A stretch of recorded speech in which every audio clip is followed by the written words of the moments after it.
So a friend of mine, Janae Dawson, helped me to be inspired for today's devotional as we had a little exchange on Facebook with regards to a concept that was taught by Coach Dalton at McQueen High School to his coaching staff, and in turn has gone on down the line to me as a coach. And it's the concept of RMA, right mental attitude.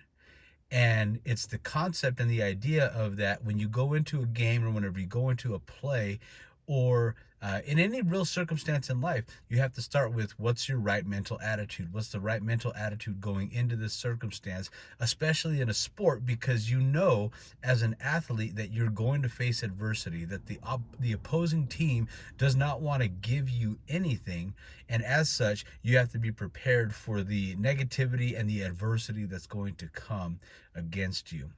And so, as I thought about some wonderful insights that Janae had this morning that she shared on Facebook, and it made me think of RMA, but it also made me think about how Paul also used RMA with regards to his disciples and the people that were under his teaching. In Philippians chapter 4, the Philippian church was struggling under suffering in the same way Paul says himself in this book that in the same way that he was suffering, that they would be suffering.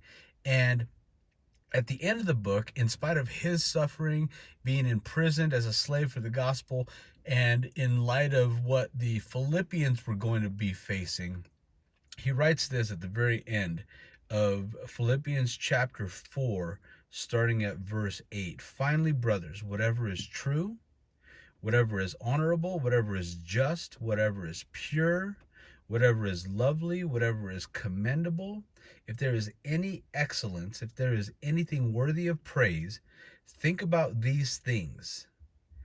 What you have learned and received and heard and seen in me, practice these things, and the God of peace will be with you.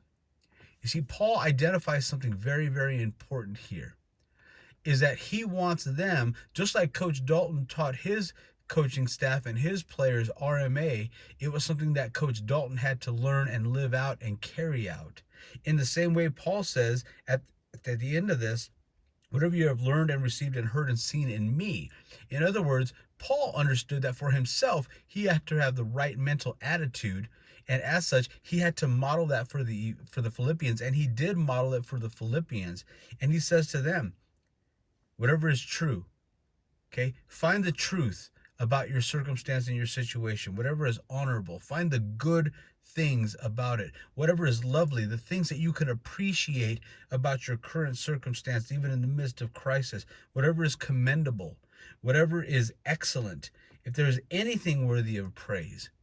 You know, it's interesting, even in the midst of crisis, there are always things that you can find that are worthy of praise. There's definitely a host of things that we can find that are negative. It's just like the old mindset of you get 10 things, circumstances that happen, you get 9 positive, 1 negative, and we tend to dwell on the one negative thing.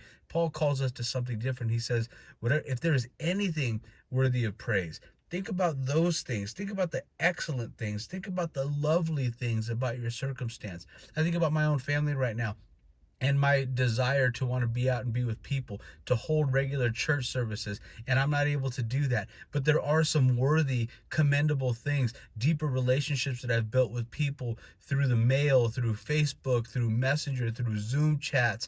All of those things are commendable and worthy of praise, but it comes with the right RMA, the right mental attitude. And as we think about this as Christ followers, we have something that the world doesn't have that allows us to have a spiritual RMA, and that is the Holy Spirit dwelling within us. So can I encourage you today, no matter what your circumstances are, to have an RMA, a right mental attitude, in the power of the Holy Spirit, in order that you may see the goodness of Christ as we treasure him together.